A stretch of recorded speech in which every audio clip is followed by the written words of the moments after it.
আসসালামু আলাইকুম। আশা করি সবাই ভালো আছেন। সবাইকে শুভেচ্ছা জানিয়ে আরও একটি নতুন ভিডিও শুরু করতে যাচ্ছি। এই ভিডিও সকল প্রবাসী ভারতের জন্য কিছু গুরুত্বপূর্ণ আরবি বাক্য রয়েছে।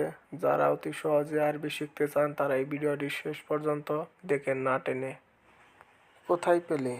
এই বাক্যটির আরবি অর্থ হচ্ছে হয়েন হাতছেল। এখানে হয়েন অর্থ কোথায়, হাতছেল অর্থ পেলে। হয়েন হাতছেল, কোথায় পেলে। এখানে কয়টা আছে? এই বাক্যটির আরবি অর্থ হচ্ছে হেনা কাম হাব্বা ফি। এখানে হেনা অর্থ এখানে, কাম হাব্বা মানে কয়টা, ফি মানে আছে। হেনা কাম হাব্বা ফি, এখানে কয়টা আছে। তুমি কি চাও? এই বাক্যটির আরবি অর্থ হচ্ছে এস এবি ইনতা। এখানে এস অর্থ কি, এবি অর্থ চাও, ইনতা মানে তুমি। এস এবি ইনতা, তুমি কি চাও। বাই এখানে আসো। এই বাক্যটির আরবি অর্থ হচ্ছে আখু তাল হেনা।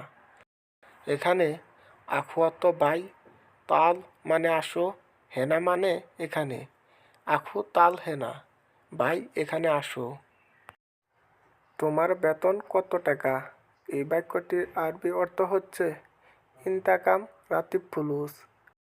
এখানে ইনতা অর্থ তোমার, কাম অর্থ কত, রাতিব মানে বেতন, ফুলুস মানে টাকা। ইনতাকাম রাতিব ফুলুস, তোমার বেতন কত টাকা। ঝগড়া কেন করছো? এই বাক্যটির আরবি অর্থ হচ্ছে লেটস সাউরি জঞ্জাল।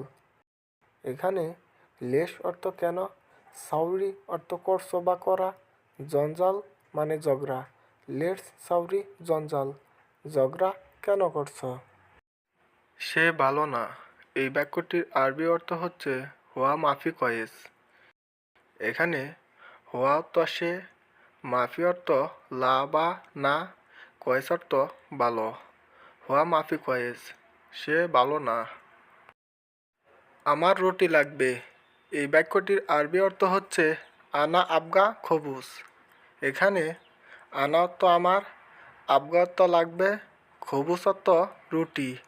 আনা আবগা খবুস, আমার রুটি লাগবে। তুমি ভালো মানুষ। এই বাক্যটির আরবি অর্থ হচ্ছে ইনতা কয়েস নফর।